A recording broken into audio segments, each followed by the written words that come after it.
Today, we're going to tell the story of a single monastery, just one, tucked away in a corner of Burgundy, that did so much more than just survive the Dark Ages. It literally rebuilt the world. This is the incredible story of Cluny. I mean, think about that for a second. It's a terrifying thought, right? When an empire just falls apart.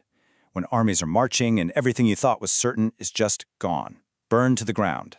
What's left? What happens to all the knowledge, the art, the culture, the memory of who we were?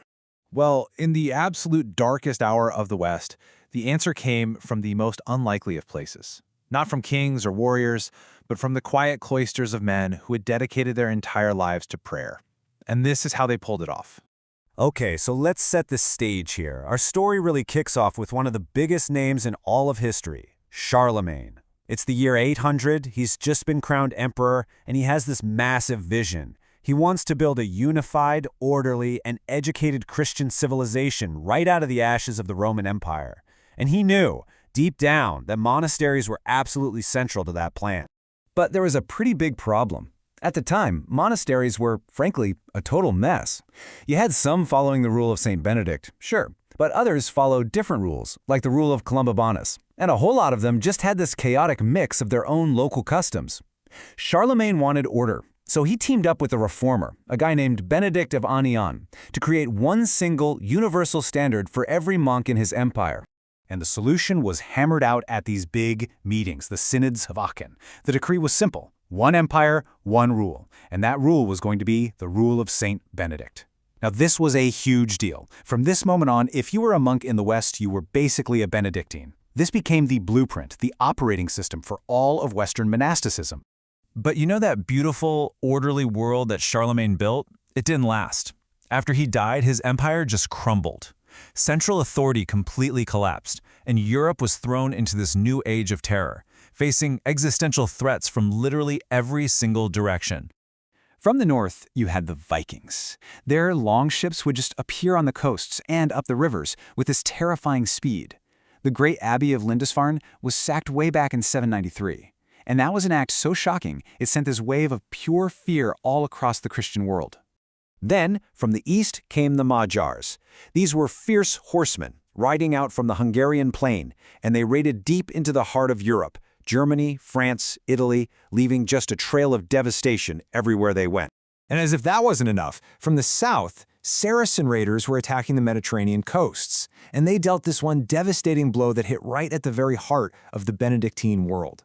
In 881, they actually destroyed Monte Cassino, the monastery founded by Saint Benedict himself. I mean, the symbolism there is just brutal.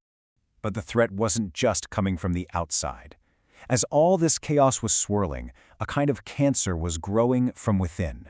Powerful lords started looking at monasteries and seeing them as their own personal piggy banks. They'd install themselves or one of their buddies as a lay abbot. Basically, they'd control all the money and land while completely ignoring the spiritual life. As you can imagine, monastic discipline just fell off a cliff. So it's at this moment of total crisis, you've got invasion from the outside, corruption from the inside, that a single spark was lit. In the year 910, a nobleman named William, the Duke of Aquitaine, decides to found a brand new monastery in a little place called Cluny. And in doing so, he did something completely revolutionary. William gave two gifts that changed everything. The first was simple, the land for the monastery. But the second one, that was the game changer. He gave Cluny its freedom. The founding charter explicitly said that this monastery would be free from the interference of any local king or duke or bishop. The monks would elect their own abbot, and they would answer only to the Pope in Rome. That right there, that was the secret ingredient. And that one gift, that freedom, it unleashed a spiritual explosion. Because it was protected from all the local politics and corruption that had crippled so many other monasteries, Cluny became this shining beacon of reform. It didn't just survive, it started to build an empire of its own, an empire built on prayer. And the source of its strength was this incredible, unbroken line of wise, holy, and amazingly long-lived abbots. For over 200 years, just a handful of men guided Cluny with this remarkably consistent vision. Get this, Abbot Odilo served for 55 years. Abbot Hugh served for 60. Can you imagine? In an age of total chaos, Cluny was this island of unbelievable stability and continuity. So just how far did this influence spread? I mean, how big did this thing get? Well, at its absolute height, the abbot of Cluny was in charge of a network of 1,450 monasteries. He wasn't just a religious figure, he was one of the most powerful men in all of Europe.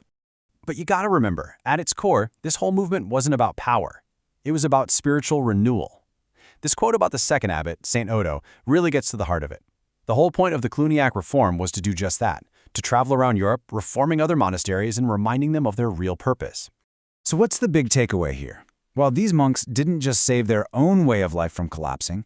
In the process of doing that, they actually ended up building the very foundations of what we now call Western civilization. How did they do it? Well, think about it. In their writing rooms, their scriptoriums, they were the ones copying and preserving the great books of ancient Greece and Rome.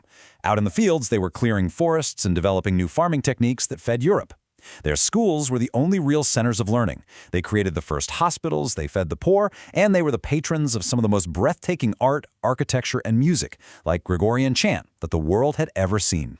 And all this incredible activity, was driven by their core philosophy, summed up in 3 words: ora et labora, pray and work.